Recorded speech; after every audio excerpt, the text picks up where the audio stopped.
Hello, hello, hello. Hi. I How are you? have a tight neck. How are you all? I'm good. How are you, Bethany? Fabulous. Awesome. Fabulous. Well, I'm with you two. How could I not be? Well, of course. Yeah, that's true. Welcome, What was I thinking? everyone. Welcome, everyone, to another episode of Askable Adults Live, the show where we talk all things sex ed, community, and pride. Today, to help us navigate this conversation, we have the amazing, the spectacular Bethany. And You should have had a drum roll for that. I'm Yeah, doing my own drum roll. That's weird.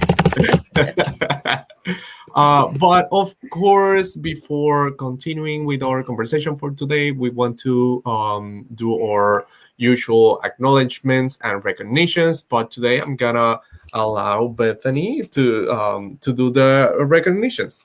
Sure. I'm honored. So we believe that Black Lives Matter today, yesterday, and always. And I think it's appropriate for us to also acknowledge the work that predominantly women of color have been doing in the world of sexual health. And so for a moment, I just wanted to highlight the work of Sister Song, which is a Southern-based nonprofit organization, which was created by Black, Indigenous, Latina women, trans women, all focused around the idea of sexual and reproductive health and rights. The organization is a member organization, and they focus primarily, they include primarily individuals and organizations that are really aimed at improving institutional policies and systems that impact marginalized populations. And so I wanted to bring up this work again because I think it's important that we acknowledge it. And there are just a couple of their the framework, the reproductive justice framework that they bring to this field. The reproductive justice framework, I'm just going to read it right off of my paper because I want to make sure I quote it correctly. Sister Song defines the reproductive justice framework as the human right to maintain personal, bodily autonomy, have children, not have children, and parent the children we have in safe and sustainable communities. And in order to achieve reproductive justice, and I just wanted to point out this one thing that I think really connects to Black Lives Matter and the movement, is that in order to achieve the reproductive justice framework, we must center the most marginalized.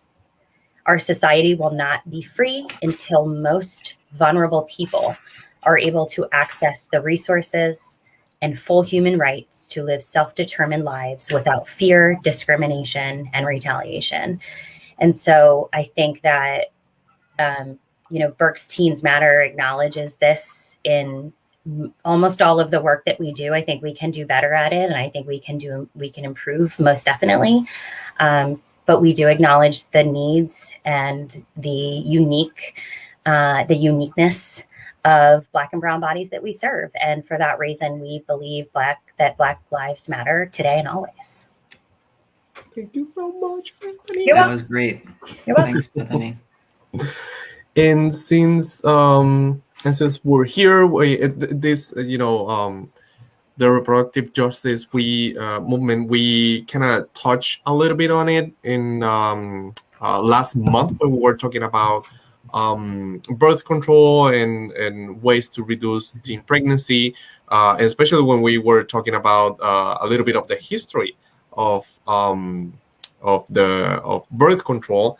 That was basically Black and brown women who took it on their power to address it, to demand it, but also to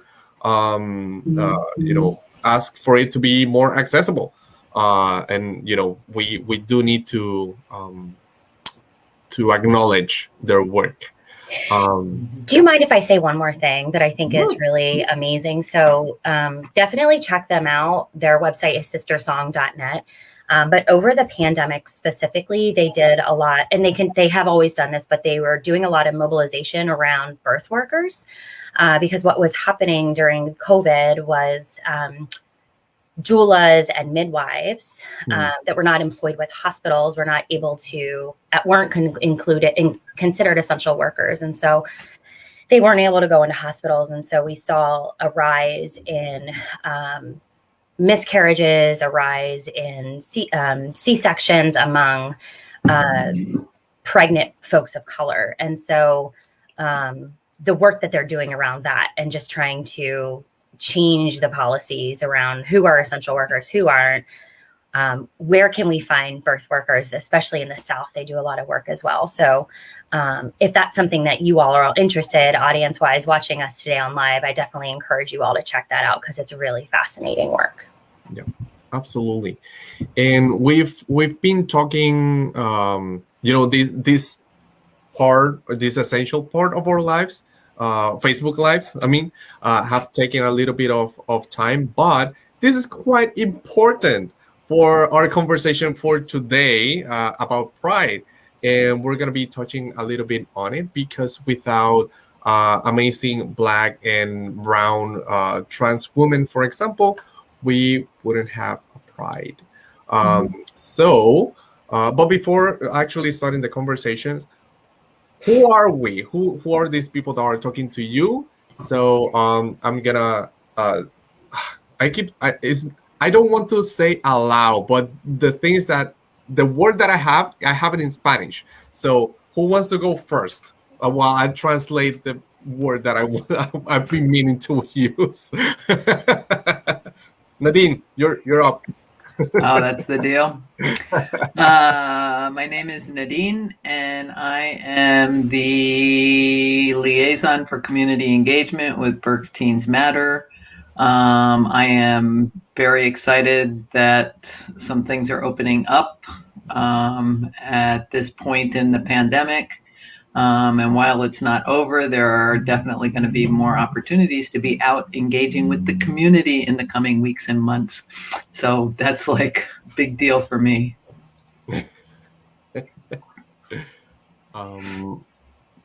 Hi, my Who's name next? is Jonathan Rodriguez.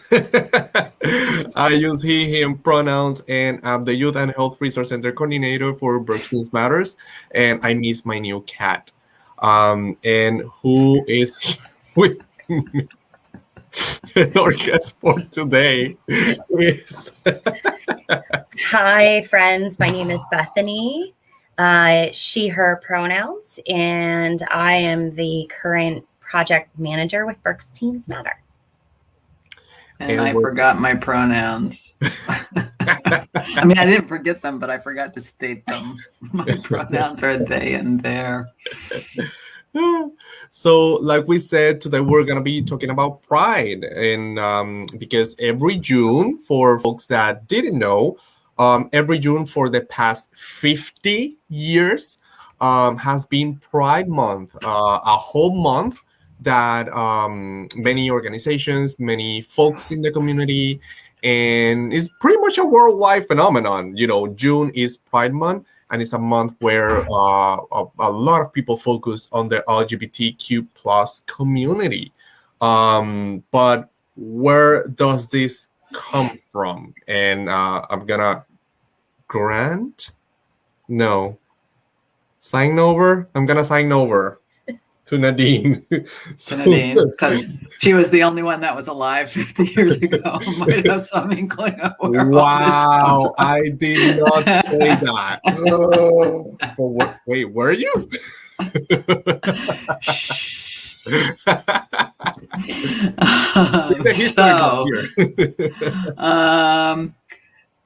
Pride is associated with the 1969 Stonewall Riots that took place at the end of June in 1969.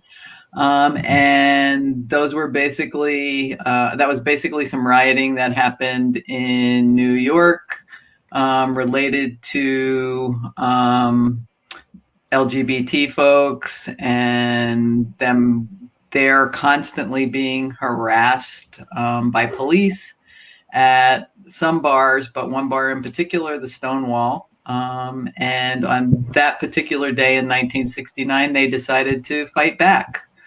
And a year later, in June of 1970, folks from out of that experience in 1969, folks got together and held what was then known as the first Christopher Street Liberation March, where people were marching for, at the time, which was largely focused on gay rights. This is the event that then led to Pride Month and has then gone on to lead to Pride Months around the world. But really, we have to remember also, like so many other things related to social justice, that this march was the culmination of years of less infamous efforts and events in various places across the United States. And as a result of those years of many people doing small things and larger things that are not perhaps written in the history books, the Christopher Street Liberation March is really like the turning point in history, when, and was then typically referred to, as I mentioned, as like the gay rights movement at that point in time. So in the years that followed, gay pride has kind of spread across the country, as Jonathan mentioned, across the world. And I imagine that there were other things going on at other places around the world, even back in the 60s and 70s as well. And so the Great Pride events were, the gay pride events or the pride events were really places for folks who don't identify or didn't identify as heterosexual, cisgendered, might be able to feel welcomed and safe or safer in their communities. It was one day for people to be out and be free and be who they were, and be comfortable about that. Kind of like Bethany's little sign there that says, "Come as you are." It was that kind of a thing. Yeah. And during the same time or simultaneously, the common language related to LGBT rights or gay rights gradually became more inclusive in terms like pride, for example, or pride event or pride celebration. Was understood to reflect a diverse community of people who did not fit in the cisgender heteronormative and no wait there I learned a new word, cis heteropatriarchy, and which is basically folks whose their sex assigned at birth and their gender identity match. And heterosexual, of course, is that they feel attracted to people from the opposite gender. For example, men who are attracted to women or women who are attracted to men. Box, basically. So by the time of the first Pride, for example, here at Reading, because Reading does have a Pride event.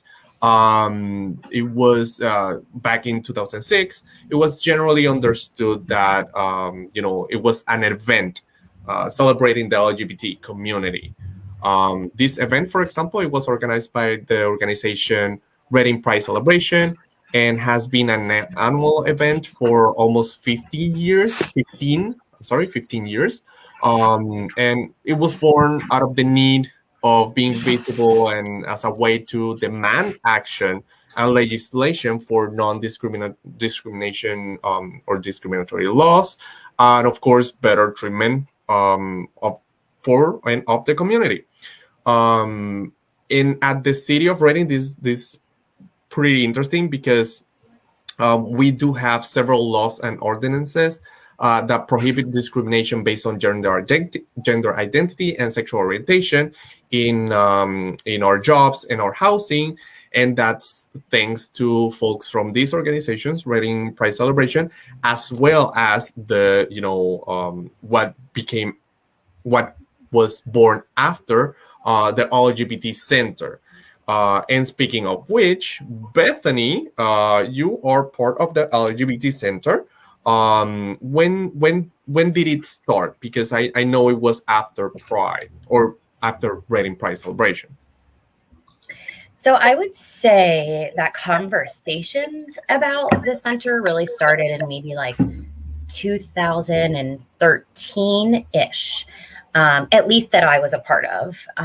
So there was myself and somebody else in the community who were connected by another professional in the area. And what we started to realize was that, we had realized this, but what we were talking about was that there aren't any LGBTQ specific supportive services in the area, and that people had to travel to Philadelphia and they had to travel to Allentown in order to receive those services. And also keep in mind at the time, Pride existed. However, the Trans Health Clinic at the Tower Health did not exist. Mm-hmm. Spectrum did exist. So there was a youth haven, but there were not a lot of services available for folks that were young adults and up. And so we had a vision of not replicating the services because none of us can be experts in all of the supports that communities need, right? And so what we thought was, let's create an entity where we can support other nonprofits to become, or at least work towards becoming, more inclusive and nurturing of the LGBTQ community. And so that's kind of where the conversation started. And then in about 2015, we received our 501c3. So we are a nonprofit organization. Oh, that's awesome. And what type of, because it's the LGBT Center, what type of services does the center provides? So all kinds. And one thing that I'm really proud of about the center is that, but also I know it's not sustainable, but we will get there. We are very much volunteer run. So the folks that provide the support and the services are, of course, have the professional experience, but also have the passion and the commitment to volunteer their time. And so the majority of the services that we offer at this point are support groups / educational groups. So they can range anywhere from services for youth. So our youth group is called Voices. We also have a group that's specific for non-cis folks, right? So for trans, non-binary, and non-conforming. We also have a group for folks who are identify in the queer community, but are struggling with where their role is in their faith, or have somehow been oppressed or isolated by their faith-based community or religious community. So we have a group for that. We also recently started offering some individual counseling, and then we do a lot of work also around professional development. So we offer, myself included, we do a lot of trainings for local nonprofits about, we do a lot of like LGBTQ 101 because folks still need support in understanding terminology, in understanding differences between gender identity and sexual orientation and assigned sex at birth. So that's just like the tip of the iceberg of some of the stuff that we offer. And of course, as I mentioned, part of both organizations, Writing Pride Celebration and the LGBT community, is also advocate for the LGBTQ plus community. And the laws and the ordinances that we mentioned before, for example, one of them was the prohibition of, or the banning of, the conversion therapy.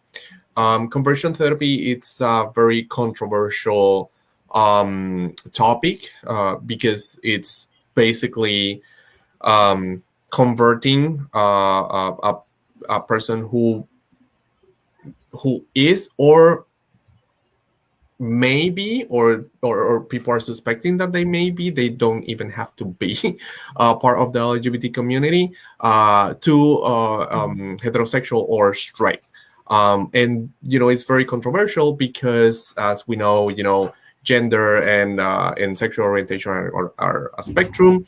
But not only that, there's nothing wrong of being LGBTQ plus, but also some of the tactics, strategies, and ways that they have to convert could be based in torture, basically. So there's a lot of controversy regarding that topic. And this is very important because here the city of Reading is the only area in Berks that has banned it, as well as providing protections in housing and jobs. That means that it's only one of the 73 townships and boroughs in Berks that offers protections to the LGBTQ plus community. And I think that's very important to note, because Reading, with all the things have done part of the job, part of the work that needs to be done to provide not only services but to provide protections and rights to the LGBT community. But speaking of of all these things, do you think that Pride as the event or Pride as the concept, do you think is still necessary? Who wants to answer? You asking me, or you asking Bethany, or you asking both of us? Both. I will say both. Okay. Well, I'm gonna start. If you don't talk, I'm gonna start just pointing fingers. I see.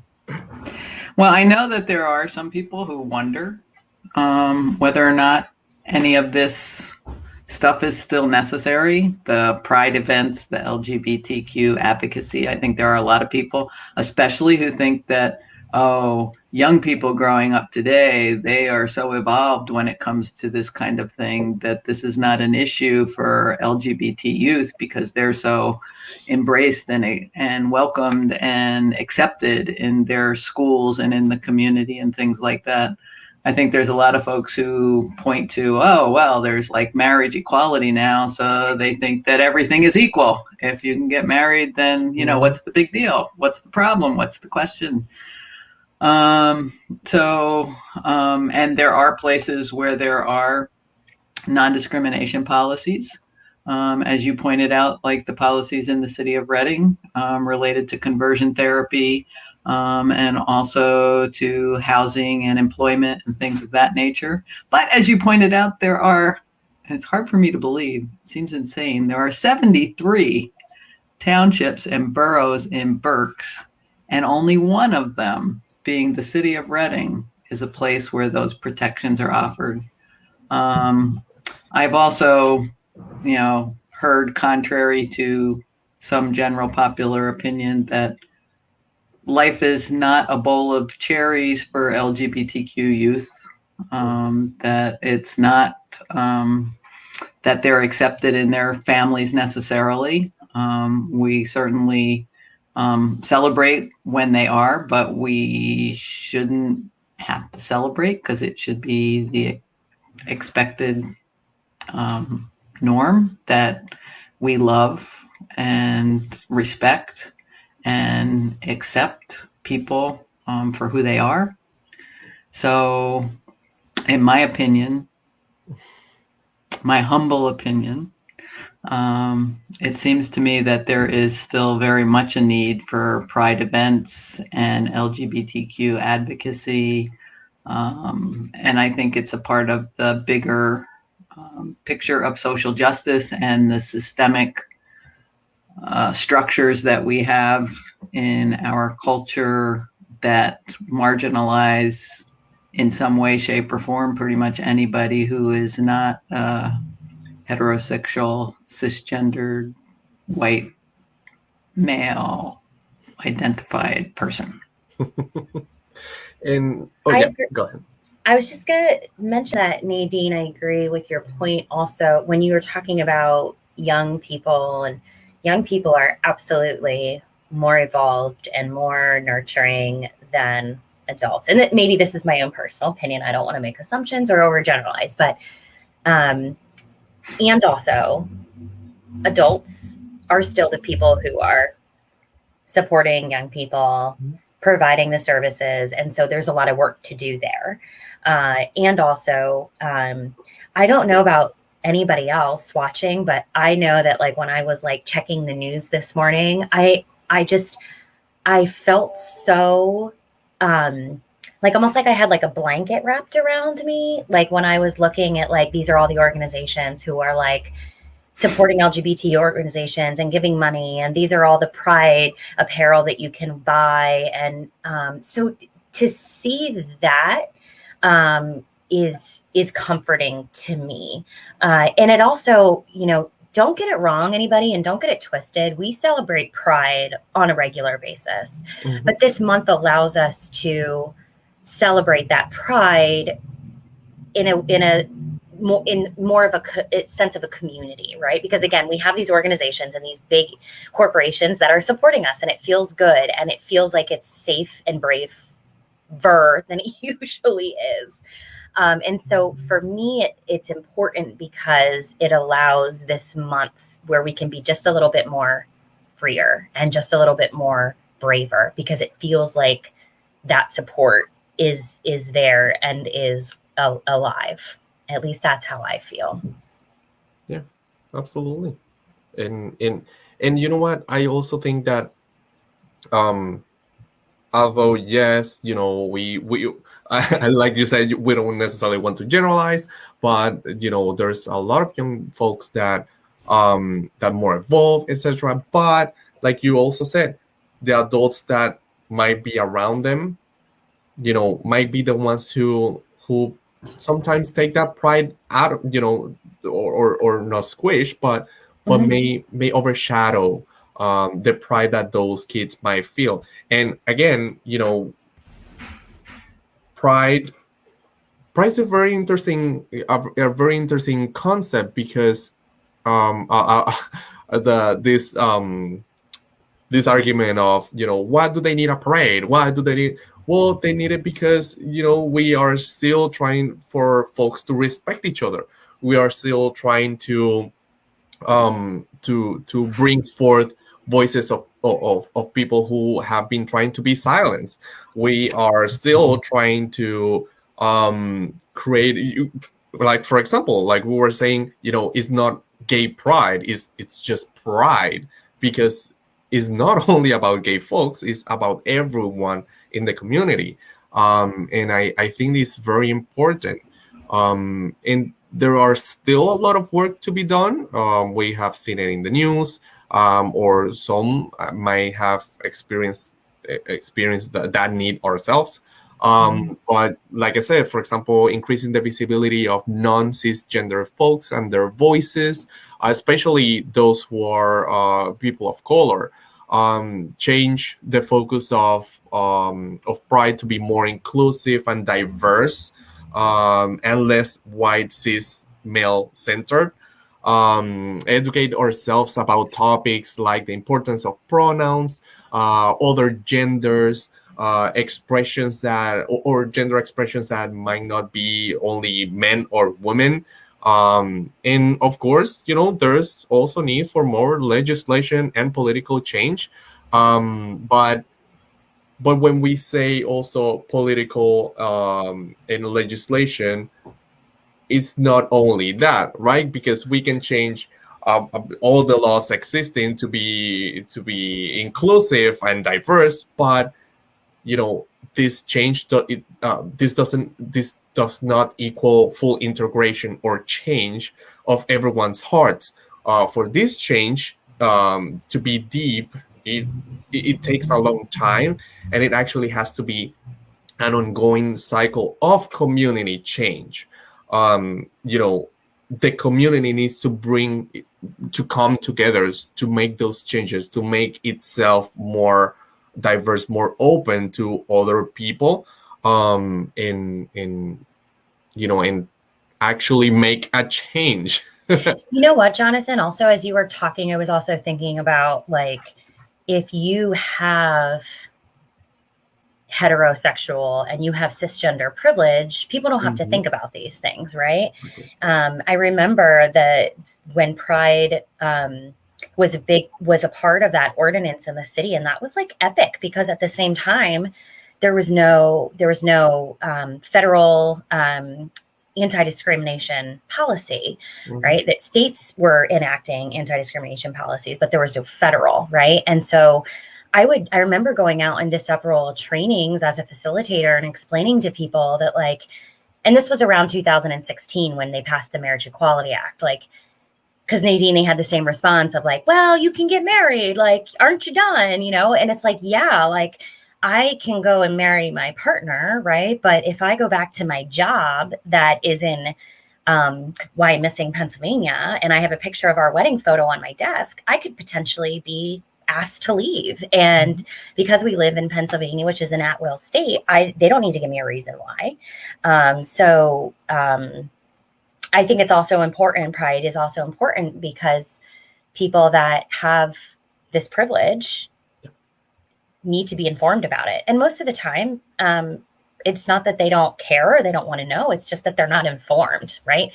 And so I think to put that fire too in the souls of like potential allies is really important as well. You mentioned,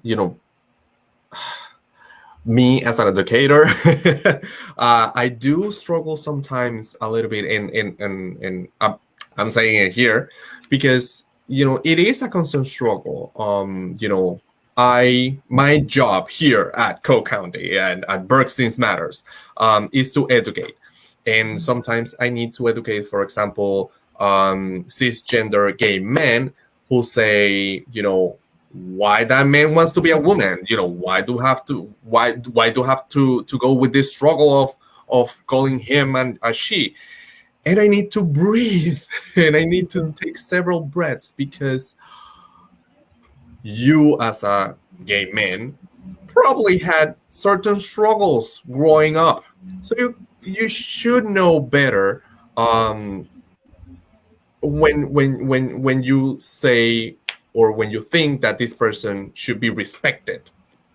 For example, talking about transgender folks, we like I said at the beginning, if it wasn't for transgender women, a black and Hispanic and or brown women, Stonewall probably wouldn't happen.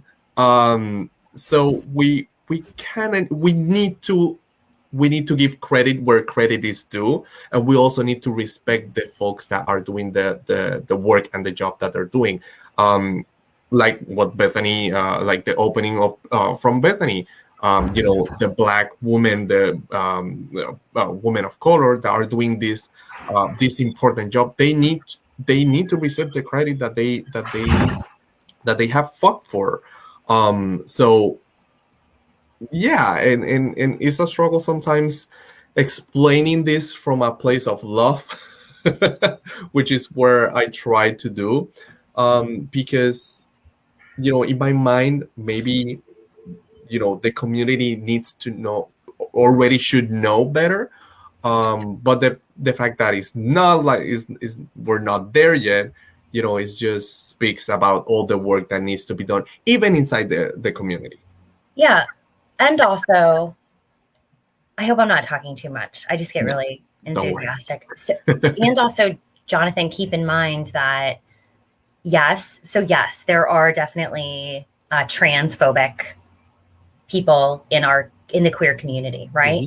And also keeping in mind that there is such a thing as like internalized homophobia, right? That we hear these same messages that the rest of the world hears about how we're supposed to behave and how we're supposed to act. And so sometimes I think we can take on these messages and hear them over and over and believe them. And then sometimes it comes out in a way that's offensive and inappropriate. And I wonder sometimes if it's like a survival mechanism, right? Like if I put up this wall and I act all like, like, so just keeping in mind that there's like that, it's hard though, right? Like that there might be this exterior that we first have to get through, and that some of that might be rooted in their own trauma and experiences of oppression. Not saying we shouldn't address it, because homophobia and transphobia is rapid in our community as well. But and it's so interesting because with youth, this conversation is way easier. It's just sometimes there will be barriers, and there will be different influences that will, that they will bring and talk. But it's, I don't know, maybe it's for me, but for me it's so easy to talk about these topics with a teen than an adult. I think because for an adult already, had built so many walls, like you said, and has been carrying with these different types of traumas, or all these internalized stuff that they've never been able to kind of like let it out and just heal. So yeah, it's a struggle, and I'm working on it. That's why I prefer to, working with teens. But speaking of teens, do you think that teens need pride?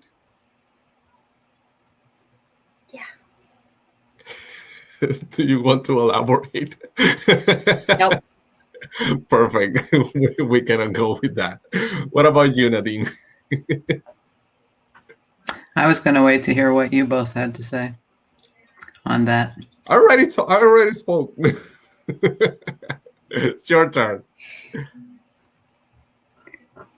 I think that the world has come a long way, and I think that there's still a long way to go.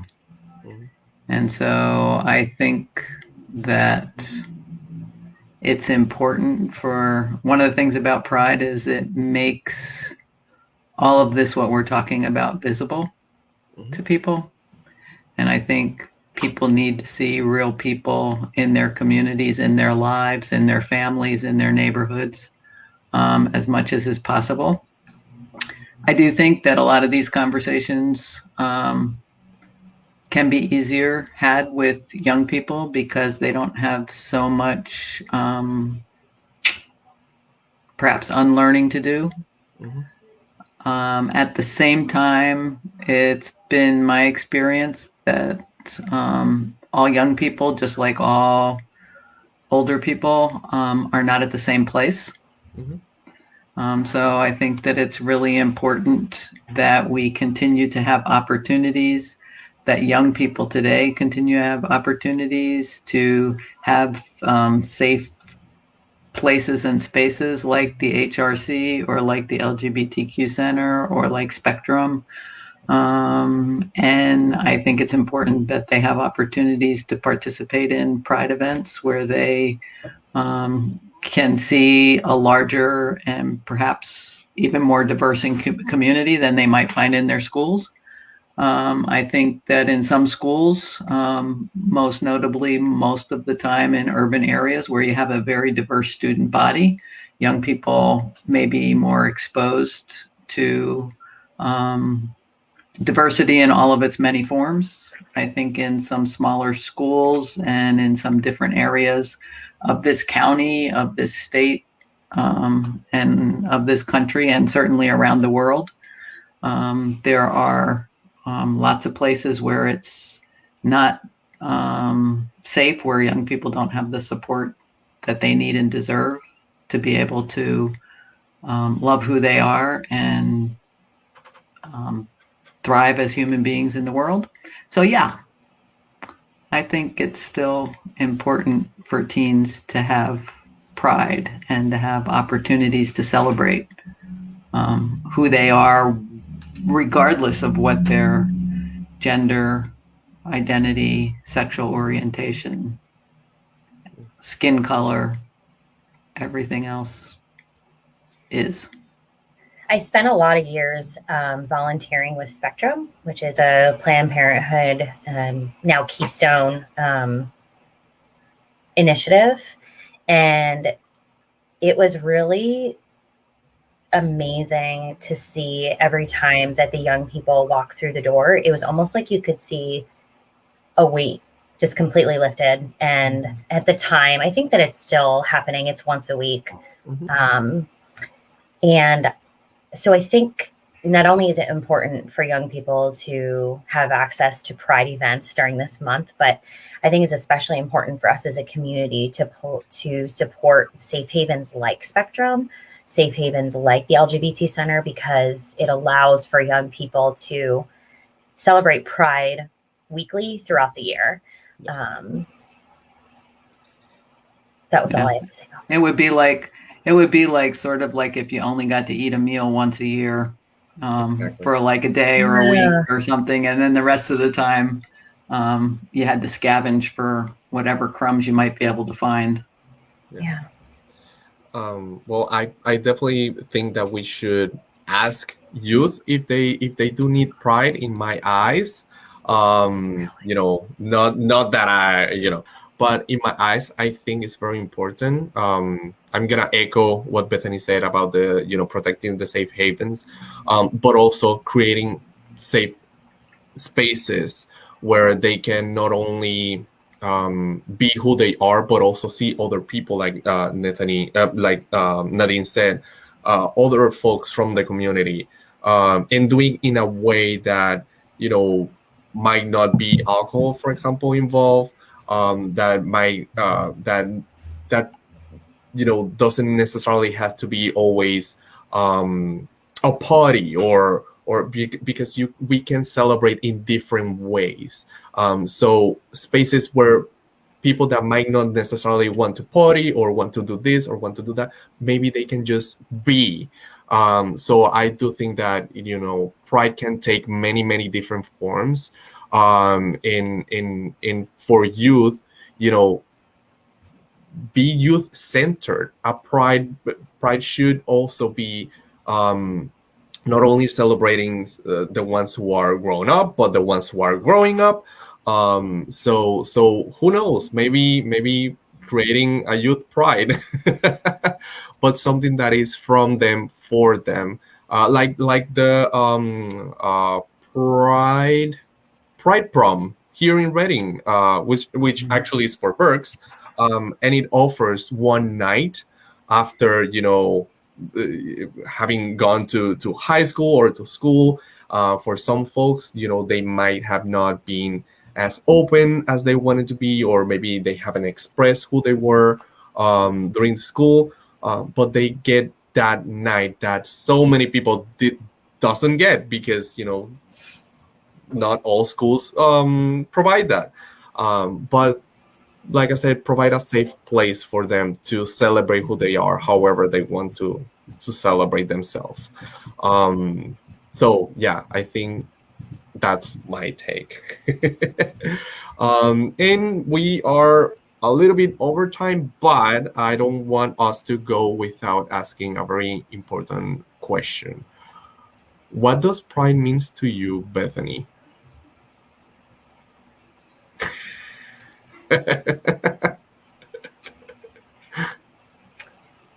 Oh, I was supposed to think about this. I'm just kidding.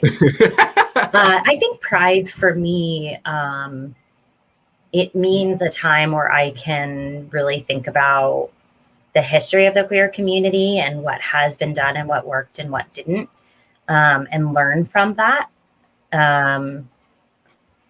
And I think I had mentioned this earlier, but it really, for me personally, it provides like a cozy blanket where I can spend time with my community and just feel a part of. So yeah, that's what it means to me. It's a cozy blanket. Oh, I like that metaphor. Nadine, do you want to go? Not really. You don't have to.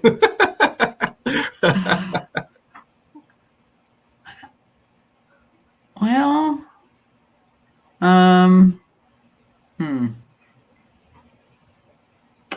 what does Pride mean to me? I think that Pride, especially the way that it has evolved in this community, and knowing that there was a time in this community when it didn't exist at all. Here locally, you had to go other places if you wanted to participate in something like that. I think that it is an annual event that gives me great hope, or an annual period of time that gives me great hope, that reminds me that change is possible, that reminds me that there are lots of people who really are, regardless again of gender identity, orientation,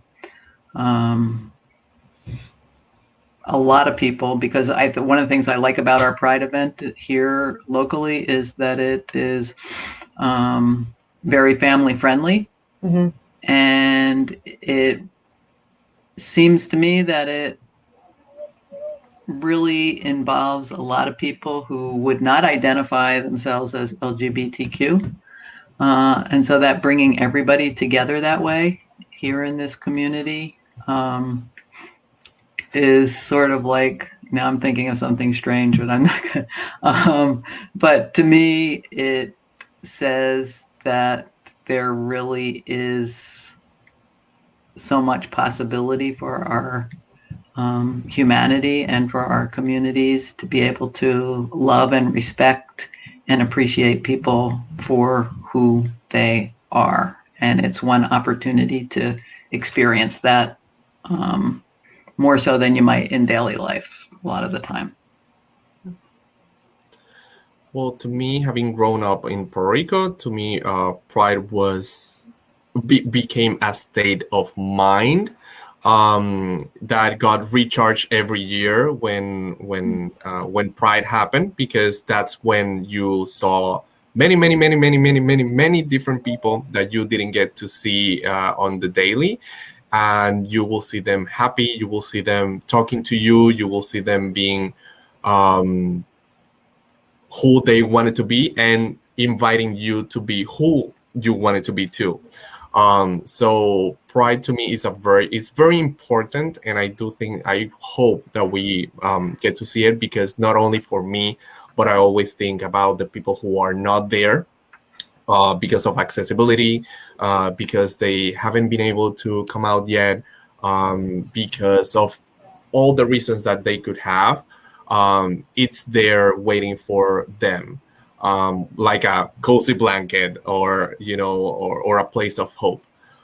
So yeah, Pride is something that I take very dearly in my heart, and also because me being as passionate as I am about sexuality, it's not only a celebration of the LGBTQ plus community, it's a celebration of sexuality as a whole. And as we've mentioned it, sexuality is not something that we have the talk. It's something that we actually are born with, and we are and we have to learn to love, to accept, and eventually we learn to live our sexuality in our love our skin, and so yeah, to me, Pride is actually a celebration of sexuality as a whole, and all the identities that exist in the spectrum. And no matter the country that you are, no matter the city that you are, no matter the people that you are with, I am fully convinced that Pride exists for everyone and anyone, no matter where you go and who you are. So yeah, that's Pride to me. And before we go, Bethany, are we gonna see you? Are we gonna have you as a guest in a sometime after today? but I maybe hope so. but maybe wearing a different hat. I hope so. I haven't made the public announcement on social media yet, but Okay. this will be my last live with Berks Teens Matter as a team member. So yeah, I hope to be back. yeah, it's gonna be exciting because we're of course we're gonna allow we're not gonna pressure you to give too many details, but hopefully people will get to learn a little bit more of different services that exist, and the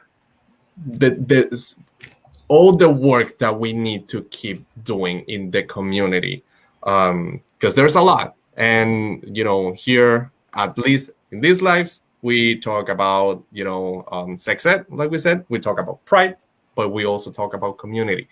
So there's a lot to be done. So we'll see you soon, hopefully. Yes. Take care, everyone. And Thanks for having me. Oh, Thanks for joining us.